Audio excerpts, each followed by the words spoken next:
Tired of late fees and credit score woes? Let's conquer your Rakuten credit card bill together. First, head to Rakuten Card App and log into your account using your username and password if you haven't already. Enroll for online access is super easy and unlocks a bunch of payment options. Once you're logged in, look for the payment options section.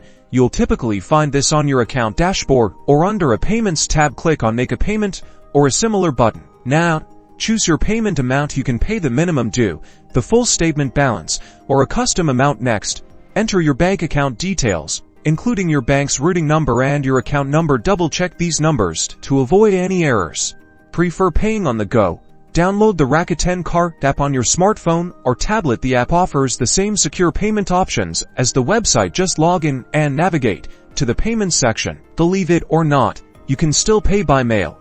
Look for the payment address on your Rakuten credit card statement. Make your check or money order payable to Rakuten Card, and be sure to include your account number on the payment. Mail it in plenty of time to reach them before the due date. Remember, paying your Rakuten credit card bill on time is crucial for maintaining a healthy credit score. Choose the method that works best for you. Set reminders and stay on top of your payments. You've got this.